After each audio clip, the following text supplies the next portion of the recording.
வணக்கம். இன்றைக்கி நம்ம பார்க்க போகிற சமையல் ஒரு சூப்பரான சட்னி ரெசிபி தான் பார்க்க போகிறோம். சின்ன வெங்காயம் போட்டு வேர்க்கடலை சட்னி டேஸ்ட் நல்லா அட்டகாசமாக இருக்கும். வாங்க எப்படி செய்யலாங்கிறத பார்க்கலாம்.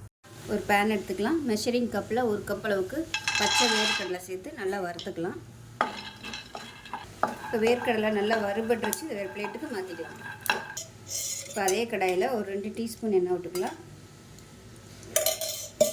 இப்போ இதில் 10லேருந்து ஒரு 12 சின்ன வெங்காயம் முழுசாக அப்படியே சேர்த்துக்கலாம்.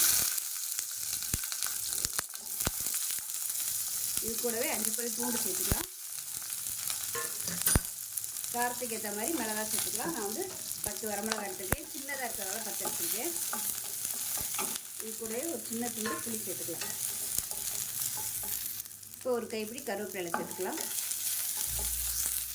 இப்போ 1/4 கப் அளவுக்கு துருவன தேங்காய் சேர்த்துக்கலாம்.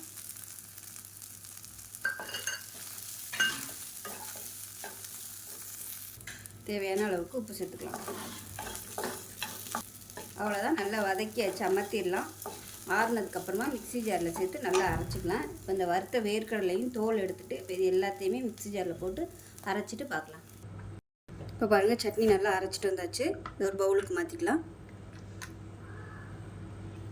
இப்போ பாருங்கள், மிக்ஸி அலசிட்டு அந்த தண்ணியை சேர்த்துக்கலாம். இப்போ நல்லா கலந்து விட்டுட்டு எப்பயும் போல் தாளிச்சு கொட்டிக்கலாம். கடுகு, கருவேப்பிலை, வரமிளகாய் போட்டு அவ்வளோதான். சூப்பரான வேர்க்கடலை வெங்காய சட்னி ரெடியாச்சு. இட்லி, தோசை, ஊத்தப்பம் எல்லாத்துக்கும் சூப்பராக இருக்கும். செஞ்சு பாருங்கள். செஞ்சு பார்த்துட்டு எப்படி இருந்துச்சுங்கிறத சொல்லுங்கள். வீடியோ பிடிச்சுன்னா லைக் பண்ணுங்கள், கமெண்ட் பண்ணுங்கள், சேனலை சப்ஸ்கிரைப் பண்ணுங்கள், பக்கத்தில் பெல் பட்டனையும் ப்ரெஸ் பண்ணுங்கள். நன்றி.